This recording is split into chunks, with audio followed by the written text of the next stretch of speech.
এই ভিডিওটা হচ্ছে আমার সব প্রবাসী ভাইদের জন্য, যারা মিডল ইস্টে আছেন, যারা ইউরোপে আছেন, যারা আমেরিকায় আছেন, সবার জন্য। আপনার নিজেকে সুস্থ রাখার জন্য কিছু স্টেপ ফলো করা জরুরি। দেখেন, আপনি প্রবাসে আছেন, আপনার নিজের যদি খেয়াল না রাখেন, কে রাখবেন আপনার খেয়াল, বলেন তো? অসুস্থ হলে কাজ করতে পারবেন না।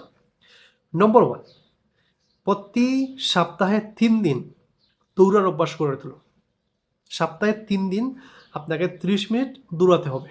আপনি সন্ধ্যার সময় দৌড়াতে পারেন, আপনি সকালে ঘুম থেকে দৌড়াতে পারেন। আপনি আপনার সময় অবজার্ভ করে সময় নির্ধারণ করে পারেন যে আমি সকালে দৌড়াবো অথবা সন্ধ্যায় দৌড়াবো। সন্ধ্যায় দৌড়ালে কী হবে, রাতের ঘুমটা অনেক ভালো হয়।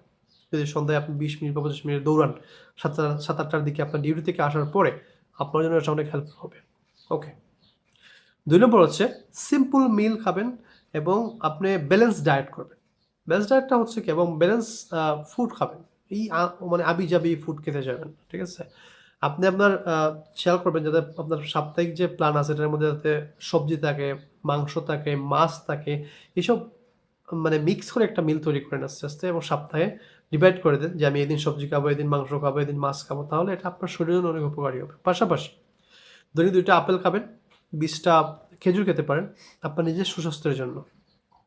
2টা আপেল যদি দৈনিক খান, মাসে 5 থেকে 6 কেজি আপেল লাগবে। কত টাকা জ্বর যাবে বলুন তো? যে কি আপনার স্বাস্থ্যের চেয়ে অনেক বেশি না? এবং সবচেয়ে গুরুত্বপূর্ণ, যারা মিডল ইস্টে আছেন, ভাই সফট ড্রিঙ্ক খাওয়া যাবে না। সফট ড্রিঙ্ক আপনার জন্য হারাম, খাবেন না।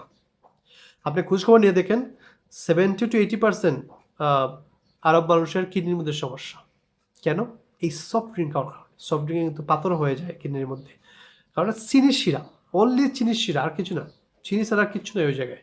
সো পানি খাবেন, এসব খাবেন না, এবং জাঙ্ক ফুড থেকে দূরে থাকবেন। যেমন বার্গার খাবেন না, পিৎজা, এগুলো কম খান, অল্প অল্প খান, বেশি খান না এগুলো। তারপর হচ্ছে আপনার চিকেন ফ্রাই, ফ্রান্স ফ্রাই, এগুলো খান। এগুলো খুব ক্ষতিকর খাবার, এগুলো আপনাকে শরীরকে ড্যামেজ করে দেবে ইনসাইড। 3 নম্বর হচ্ছে ঘুম। ঘুম একটা রুটিন করে ফেলেন যে আমি দৈনিক 11টায় ঘুমাতে যাব, আমি 10:30টায় ঘুমাতে যাব, একটা রুটিন করে ফেলেন। এবং ওই সময়ের আগে আপনার যা কাজ আছে, আপনার রান্না করা, খাওয়া দাওয়া করা, আপনার ফ্যামিলির সাথে আলাপ করা, সব সেরে আপনি 11টায় বেডে চলে যাবেন এবং ফজরের সময় উঠে যাবেন, 6টায় বা উঠে যাবেন। এটা আপনার উপর ডিপেন্ড করে আপনি কোন ধর্মে আছেন, এটা বিষয় না। আপনি আপনার মুসলমান আপনি নামাজ পড়বেন উঠে, আর না হলে আপনি এমনি উঠে যাবেন টাইম মতো, 6টায় বা 7টায় উঠে যাবেন, উঠে আপনার বাকি কাজ করা শুরু করবেন। সো ঘুমটা খুব গুরুত্বপূর্ণ। যদি আপনি সঠিকভাবে না ঘুমান, একটা টাইম পরে আপনি খেয়াল করবেন যে আপনার শরীরের মধ্যে চেঞ্জ চলে আসে, ঠিক আছে? ঘুমটা খুব গুরুত্বপূর্ণ আপনাকে সুস্থ রাখতে। দেখেন, আপনি প্রবাসে আছেন, যদি অসুস্থ হয়ে যান, দেশে আসতে হবে, এখানে আপনি সুস্থ থাকেন, বলুন তো আপনার কেমন সেভাবে চলবে?